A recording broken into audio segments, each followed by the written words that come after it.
For most of us, checking our mailbox is just another daily errand. But for Leslie Best, it means so much more. It means she has an address and a home. You wouldn't guess it to look at Leslie, but she was homeless for years. Well, I've been homeless for 6 to 7 years, and how I got homeless is a direct result of using drugs and alcohol. Drugs take, and take your ambition, take your motivation, take your home, it just takes, and that's what it took from me. It took everything. Leslie says it was the death of her mother that really put her over the edge. But thanks to a new program and St. Vincent de Paul Middletown, Leslie is clean and sober and has a place to call home.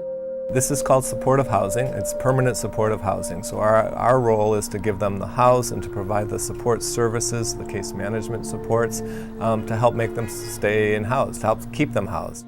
There was only enough funding to provide apartments for 15 out of the 30-plus homeless individuals who applied in Middletown.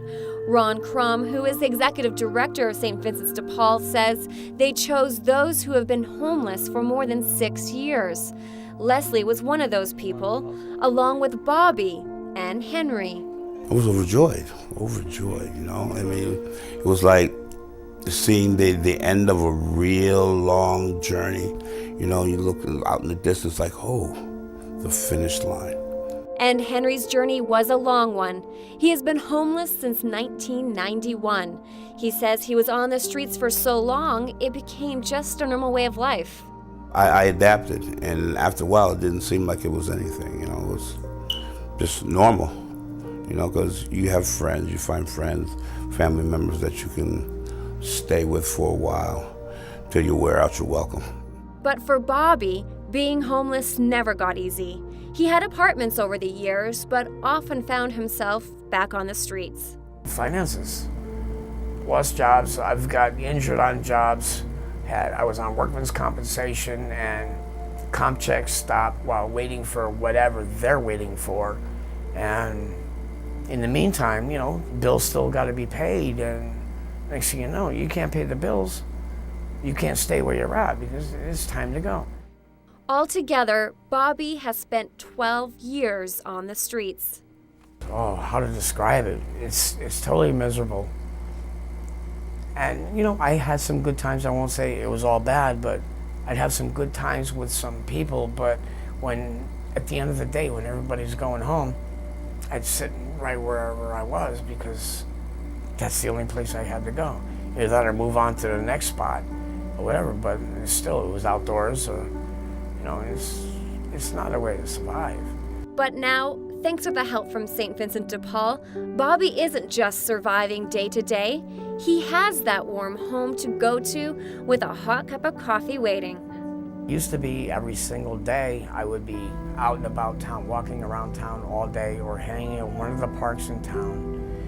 And now I go down, I talk to a few people at the park, and after an hour or so, I'm like, I've had enough of this. I'm going home, and I can actually do that. I don't have to stay there all day from sun up to sundown and then worry about where I'm going for the night. Henry also doesn't have to worry about surviving the day anymore, and now he is going to Middlesex Community College and has a safe place where he can study. Now, because I have a key where I can put it in my door and I can just shut out everything else, and I should be able to do a little bit better in school now because I'm more to myself. Leslie chose her apartment outside of downtown Middletown, where she can now find some peace. Leslie is now in a job readiness program and hopes to one day work helping other people who are homeless. Having somewhere to come to that's mine, that's safe, it kind of helps you to look more into yourself, and it encourages me to just continue to move forward.